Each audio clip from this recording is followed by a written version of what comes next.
Bom, Vlamir, a gente vai acompanhar e como são todos os mercados ali correlacionados, eu queria também checar com o senhor um pouquinho dessas cotações do trigo hoje. Vamos olhar para a Bolsa de Chicago e entender porque hoje, e aliás, ontem caiu e não caiu pouco não, né, Vlamir? Ontem foi um dia e na semana passada já caiu bastante. Hoje os preços estão subindo um pouquinho mais de 2 pontos. O setembro tem 5,34, dezembro 5 dólares e 59, o março 5 dólares e 79 centos por bushel, o maio 5 dólares e 91. O senhor vê que é um respiro que tem uma vida um pouquinho mais longa, ou a gente ainda está com problema nesse trigo e a pressão pode continuar, Vlamir? Não, a questão do trigo ainda é que está tendo venda da Rússia, né? A Rússia está aproveitando, está vendendo, o pessoal está fazendo caixa do trigo velho, né? A safra na Rússia ainda não tem trigo novo. A safra americana, o trigo de primavera já está com a colheita bastante avançada, né? Já evoluindo já para a reta final em alguns locais. E o trigo de verão, no caso o último trigo americano, ele está com uma condição boa esse ano comparado com o ano passado. Então o mercado ele está reagindo menos, porque em princípio o operador de Chicago ele sempre olha mais para o umbigo americano. Isso acontece com o trigo, com o milho, com a soja. O trigo, quem manda no mercado mundial do trigo é a Rússia, que é o maior exportador mundial. Então, a partir do momento que a Rússia colocar um pé no freio na exportação, o mercado dispara. É a mesma coisa, o mercado que domina as exportações mundiais da soja é o Brasil, mas o umbigo sempre é o americano. Por isso que eles estão vendo o relatório de ontem do trigo, um relatório bom das lavouras. O próprio USDA aumentou a safra do trigo americano, né, na sexta-feira, então ainda é reflexo um pouco da sexta-feira, do relatório um pouquinho maior de produção, do relatório ontem das condições da safra um pouco melhores, e bem melhor que o ano passado. Então, o trigo, passando essa safra americana, depois ele vai olhar para o resto do mercado global. E daí o resto do mercado global. Rússia está com problema que está com seca, está perdendo safra. A Ucrânia está com problema que está na guerra. Leste europeu também está com problemas. A Ásia, em geral, também tem problema climático. E aí, já passando o mês de agosto, entrando setembro, a safra do hemisfério norte foi embora. Daí o mercado já é outra história. É um mercado provavelmente um pouco mais valorizado para o trigo, porque o trigo vai consumir mais do que está produzindo pelo terceiro ano seguido.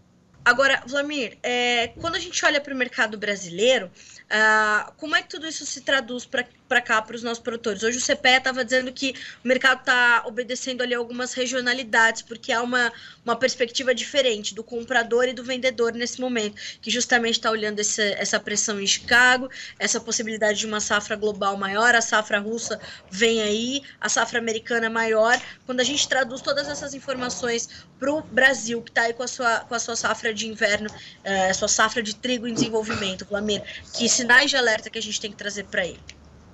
Olha, produtor esse ano plantou menos, né? Em geral, acho que a gente tem uma queda de área de uns 20% em relação ao ano passado. Né? Então, tivemos queda de safra, de área, né? A parte do norte do Paraná, que planta mais cedo, sofreu muito com seca. Então, o Paraná já tem comprometimento em menor plantio, melhor área e provavelmente menor potencial produtivo numa faixa muito grande da produção, que é o norte e o oeste do estado. As lavouras que vão bem nesse momento são lavouras do centro-sul do Paraná, e daí para baixo, Santa Catarina e Rio Grande do Sul, que planta mais tarde. Então o clima nessas regiões tem umidade esse ano, ano passado.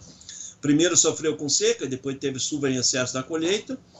Esse ano, aparentemente, uma condição melhor. Para o produtor, certamente para frente o trigo vai pagar melhor do que está pagando hoje. Hoje varia de 1.350 a 1.500, dependendo do local.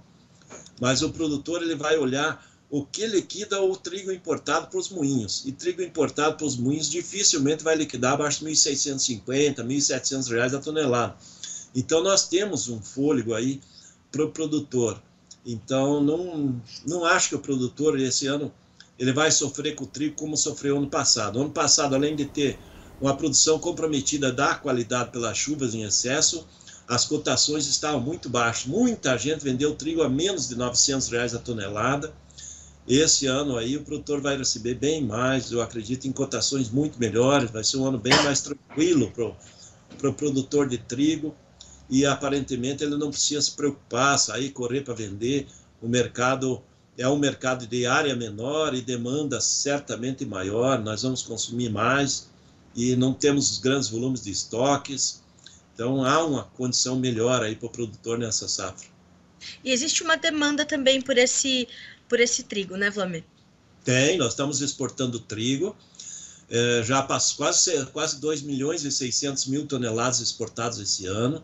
Existe liquidez para exportação do nosso trigo e dá para ver que o mercado vai ter que comprar, né? Nós já estamos aí com mais de 3 milhões e meio de toneladas de trigo importado nesse ano, numa projeção que inicialmente era de 6 milhões de toneladas, e nós fechamos mais de 3 milhões de toneladas no primeiro semestre. Então, existe o balizador da cotação do trigo, é esse custo da internalização, né? E com o custo da internalização não vai ficar barato, ele vai trabalhar certamente em Chicago acima de $6 o bushel, e os prêmios globais vão ser prêmios positivos. Então, dá condição para o produtor ter uma cotação mais razoável, vamos dizer assim, aqui dentro, nessa colheita da safra do trigo, porque as primeiras lavouras de trigo começam a colher agora no mês de agosto, aqui no Paraná, provavelmente, e vão até novembro, aí no caso do Rio Grande do Sul. Ainda tem lavoura gaúcha para ser plantada nesses próximos dias, né? Bom, vamos acompanhar essa safra e esse mercado que tende a ser melhor, né, Vlamir? O ano passado foi um Deus nos acuda aquela safra de trigo, era uma quebra generalizada, e por isso também nessa base comparativa a gente deve ter resultados melhores nessa temporada, assim, né, o clima permita. Exatamente, e além de tudo a gente tem que colocar que o produtor que planta trigo, normalmente numa área de trigo, a palhada do trigo é espetacular para depois virar soja na sequência, né? Então aquele ciclo de culturas em que dá coloca um sucesso da outra, né? Então a área de trigo vai receber uma soja com a condição de fazer uma soja melhor, né? Sem dúvida.